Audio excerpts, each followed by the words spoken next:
ವೀಕ್ಷಕರೇ ಎಲ್ಲರಿಗೂ ನಮಸ್ಕಾರ. ಸೋನು ಸಾರಥಿ ಯೂಟ್ಯೂಬ್ ಚಾನಲ್ಗೆ ಸ್ವಾಗತ. ಇವತ್ತಿನ ನನ್ನ ಈ ವ್ಲಾಗು ರಾಮೇಶ್ವರಂ ಟ್ರಿಪ್ ಬಗ್ಗೆ ಆಗಿರುತ್ತೆ. ಎಲ್ಲರೂ ರೆಡಿಯಾಗಿ ಮೊದಲಿಗೆ ವೆಹಿಕಲ್ಗೆ ಪೂಜೆ ಮಾಡಿಕೊಂಡು ಹೊರಡ್ತಾ ಇದ್ದಾರೆ. ಇವ್ರು ಬೆಂಗಳೂರು ಬರೋದಕ್ಕೆ ಇನ್ನೂ 3 ಅವರ್ಸ್ ಅಂತೂ ಬೇಕೇ ಬೇಕು.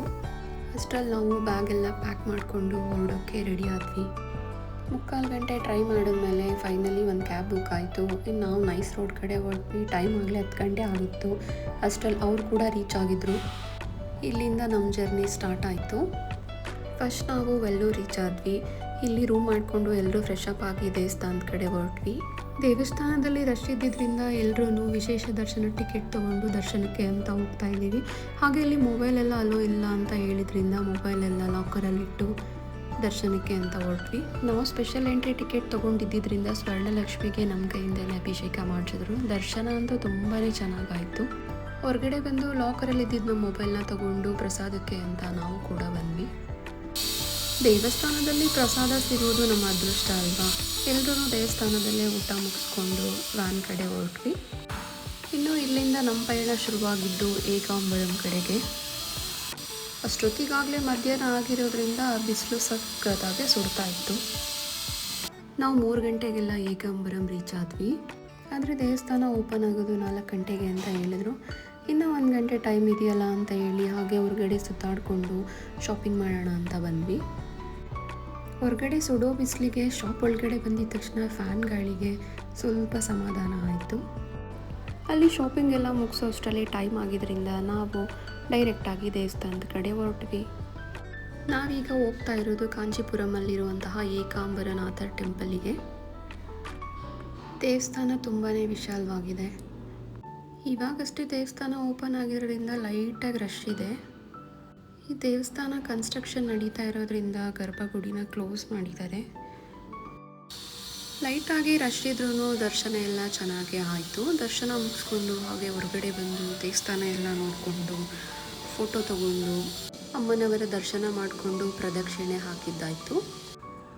ಎಲ್ಲ ಮುಗಿಸಿ ಹೊರಗಡೆ ಬರೋಷ್ಟರಲ್ಲಿ ಜನ ಇನ್ನೂ ಜಾಸ್ತಿನೇ ಆಗಿದ್ರು. ಈ ದೇವಸ್ಥಾನದ ಪ್ರಾಂಗಣ ಏನಿದೆ ಇದು 1 ಎಕರೆಗಿಂತಲೂ ಹೆಚ್ಚು ವಿಸ್ತಾರ ಆಗಿದೆಯಂತೆ.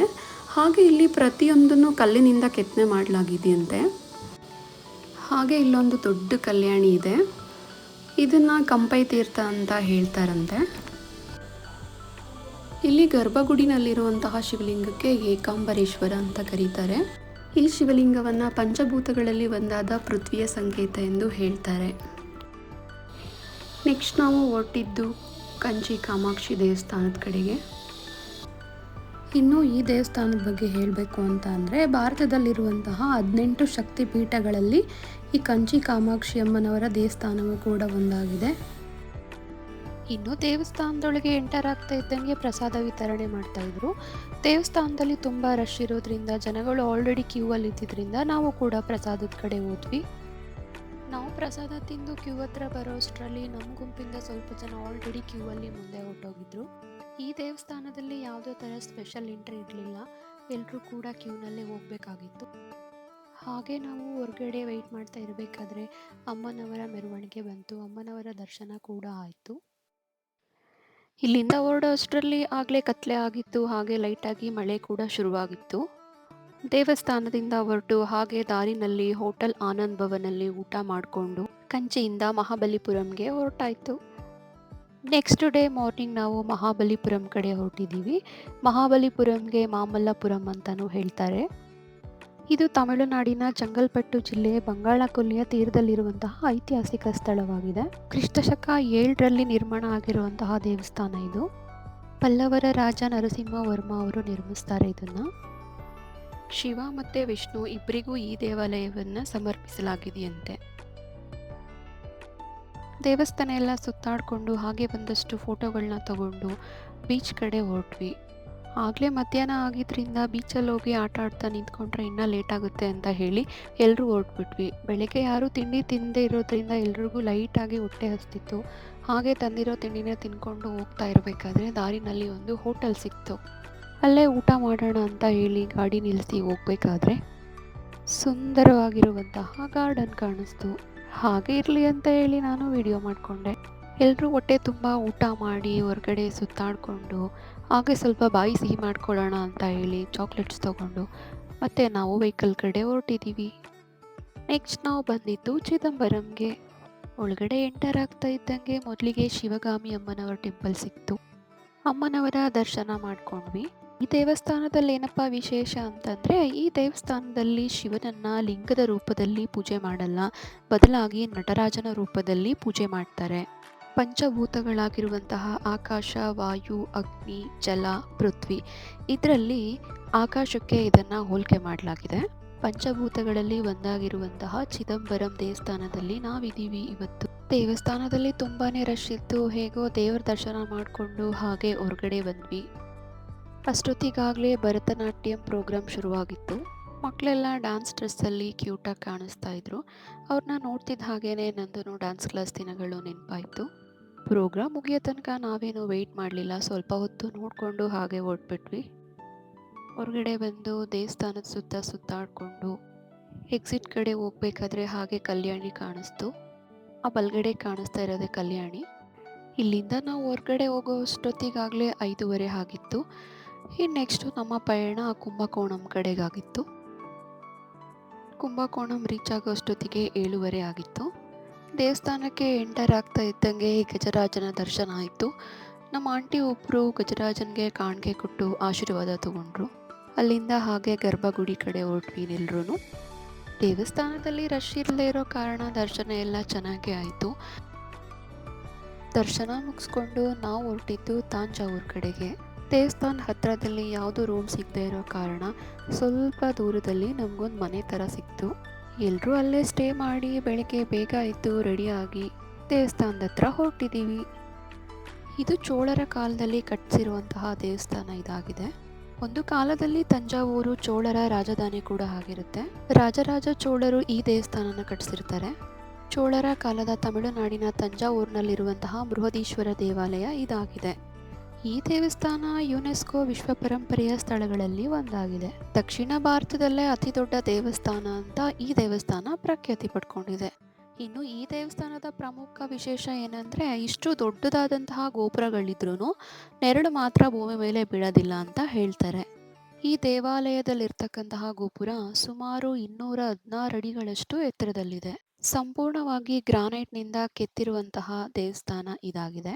ಇಂಟ್ರೆಸ್ಟಿಂಗ್ ಆಗಿರೋ ವಿಷಯ ಏನಂತಂದರೆ, ಈ ದೇವಸ್ಥಾನನ ನಿರ್ಮಾಣ ಮಾಡೋದಕ್ಕೆ ಬರೀ 5ರಿಂದ 6 ವರ್ಷ ಅಷ್ಟೇ ತಗೊಂಡಿದೆ ಅಂತ ಇತಿಹಾಸ ಹೇಳುತ್ತೆ. ಗರ್ಭಗುಡಿಗೆ ಎಂಟರ್ ಆಗ್ತಾ ಇದ್ದಂಗೆ 12 ಅಡಿ ಎತ್ತರದ ಶಿವಲಿಂಗ ದರ್ಶನ ಆಗುತ್ತೆ. ದರ್ಶನ ಮುಗಿಸ್ಕೊಂಡು ಹಾಗೆ ಹೊರಗಡೆ ಬಂದು ಸುತ್ತಾಡಿಕೊಂಡು ದೇವಸ್ಥಾನ ಎಲ್ಲ ನೋಡಿಕೊಂಡು ಒಂದು ಕಡೆ ಬಂದು ಕೂತ್ಕೊಂಡ್ವಿ. ಈ ಧ್ವಜಸ್ತಂಭ ಮತ್ತು ಇದ್ರ ಹಿಂಭಾಗ ನಂದಿ ಇದೆ. ಎರಡೂ ಕೂಡ ಶಿವನ ಕಡೆಗೆ ಮುಖ ಮಾಡ್ಕೊಂಡಿದ್ದಾವೆ. ಎಲ್ಲ ಮುಗಿಸ್ಕೊಂಡು ತಿಂಡಿ ತಿನ್ನೋಣ ಅಂತ ಹೇಳಿ ಎಲ್ಲರೂ ಹೋಟೆಲ್ ಹುಡ್ಕೊಂಡು ಹೊರಟಿದ್ದಾಯಿತು. ಇಲ್ಲಂತೂ ಯಾವ ಹೋಟೆಲ್ಗೆ ಹೋದ್ರೂ ಇಡ್ಲಿ ದೋಸೆ ಅದು ಬಿಟ್ಟರೆ ಬೇರೆ ಏನೂ ಸಿಗೋದೇ ಇಲ್ಲ. ಫೈನಲಿ ಎಲ್ಲರೂ ದೋಸೆ ತಿನ್ನೋಣ ಅಂತ ಡಿಸೈಡ್ ಮಾಡಿಕೊಂಡು ಆರ್ಡ್ರ್ ಮಾಡಿ ತಿಂಡಿ ತಿಂದಿದ್ದಾಯಿತು. ತಿಂಡಿ ತಿಂದ್ಬಿಟ್ಟು ನೆಕ್ಸ್ಟ್ ನಾವು ಹೊರಟಿದ್ದು ಶ್ರೀರಂಗಂ ಕಡೆಗೆ. ನಾವು ಶ್ರೀರಂಗಂ ರೀಚ್ ಆಗೋ ಅಷ್ಟೊತ್ತಿಗಾಗಲೇ ಮಧ್ಯಾಹ್ನ ಆಗಿತ್ತು. ಹಾಗಾಗಿ ಗರ್ಭಗುಡಿ ಕ್ಲೋಸ್ ಆಗಿತ್ತು. ಇವಾಗ ನಾವು ಮುಖ್ಯ ರಾಜಗೋಪುರ ಕಡೆಯಿಂದ ಎಂಟರ್ ಆಗ್ತಾ ಇದ್ದೀವಿ. ಬಿಸಿಲಿಂದ ಬಾಯಾರಿಕೆಯಿಂದ ಬಂದಿದ್ದು ನಮಗೆ ದಾರಿನಲ್ಲಿ ಮಜ್ಜಿಗೆ ಕೊಟ್ಟರು. ಇಲ್ಲಿ ದೇವರ ದರ್ಶನಕ್ಕೆ ಟೈಮಿಂಗ್ಸ್ ಹೇಗಪ್ಪ ಅಂದರೆ, ಬೆಳಿಗ್ಗೆ 7:15 12:30 ತನಕ ಇರುತ್ತೆ. ಆನಂತರ 1:30 5 ಗಂಟೆ ತನಕ ಇರುತ್ತೆ. ಮತ್ತೆ ಸಂಜೆ 6:15 8 ಗಂಟೆ ತನಕ ದರ್ಶನ ಇರುತ್ತೆ. ಈಗ ನಾವು ವೆಯ್ಟ್ ಮಾಡ್ತಾ ಇರೋದು ಮಧ್ಯಾಹ್ನ 1:30ಗೆ ಇರುವಂತಹ ದರ್ಶನಕ್ಕೆ. ಇಲ್ಲಿ ದೇವರದು ಫೋಟೋ ವಿಡಿಯೋ ಏನೂ ಮಾಡೋ ಹಾಗೆ. ನಾನು ಫೋಟೋ ತೆಗೆದಿದ್ದಕ್ಕೆ ನನ್ನ ಮೊಬೈಲ್ ಇಸ್ಕೊಂಡು ಚೆಕ್ ಮಾಡಿ ತೆಗ್ದಿದ್ದು ಫೋಟೋ ಮಾಡಿದ ವಿಡಿಯೋ ಎಲ್ಲ ಡಿಲೀಟ್ ಮಾಡಿಸಿದ್ರು. ಮಧ್ಯಾಹ್ನ ಬಿಸಿಲು ಜೋರಾಗಿದ್ದಿದ್ದರಿಂದ ಜನಗಳು ಅಲ್ಲಲ್ಲೇ ಫ್ಯಾನ್ ಕೆಳಗಡೆ ಗಾಳಿ ತಣ್ಣಗಿದೆ ಅಂತ ಹೇಳಿ ಮಲ್ಕೊಂಡಿದ್ರು. ಕೆಲವರು ಕೂತ್ಕೊಂಡಿದ್ರು, ಕೆಲವರು ಮೊಬೈಲ್ ನೋಡ್ಕೊಂಡು ಟೈಮ್ ಪಾಸ್ ಮಾಡ್ತಾಯಿದ್ರು. ನಾವು ಎಲ್ಲರೂ ಒಂದು ಕಡೆ ತಣ್ಣಗಿರೋ ಕಡೆ ಮಾತಾಡಿಕೊಂಡು ಕೂತ್ಕೊಂಡ್ವಿ. ಅಷ್ಟೊತ್ತಿಗಾಗಲೇ ಪ್ರಸಾದಕ್ಕೆ ಕ್ಯೂ ಶುರುವಾಗಿತ್ತು. ದರ್ಶನಕ್ಕೆ ಇನ್ನೂ ಟೈಮ್ ಇದ್ದಿದ್ದರಿಂದ ನಾವು ಕೂಡ ಟೋಕನ್ ತೊಗೊಂಡು ಪ್ರಸಾದಕ್ಕೆ ಅಂತ ಹೊರಟ್ವಿ. ಕ್ಯೂನಲ್ಲಿ ವೆಯ್ಟ್ ಮಾಡಿ ಆಮೇಲೆ ಟೋಕನ್ ತೊಗೊಂಡು ಒಳಗಡೆ ಬಂದು ಇಲ್ಲಿ ಸ್ವಲ್ಪ ಹೊತ್ತು ವೆಯ್ಟ್ ಮಾಡಿ ಆನಂತರ ಒಳಗಡೆಗೆ ಬಂದ್ವಿ.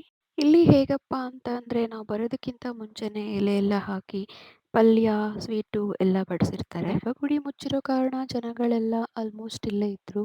ಪ್ರಸಾದಕ್ಕೆ ಅಂತ ವೆಯ್ಟ್ ಮಾಡ್ತಾ ಇದ್ರು.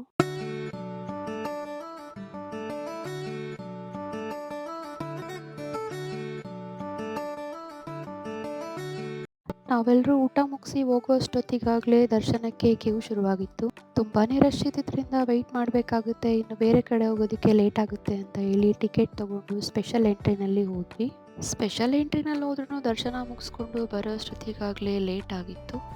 ನೆಕ್ಸ್ಟ್ ನಾವು ಹೊರಟಿದ್ದು ರಾಮೇಶ್ವರಂ ಕಡೆಗೆ. ನಾವು ರಾಮೇಶ್ವರಂ ರೀಚ್ ಆಗೋಷ್ಟೊತ್ತಿಗಾಗಲೇ 8:30 ಆಗಿತ್ತು. ಇದಾಗಿತ್ತು ಇವತ್ತಿನ ನನ್ನ ವ್ಲಾಗ್. ಮತ್ತೆ ಸಿಗೋಣ. ಶುಭರಾತ್ರಿ.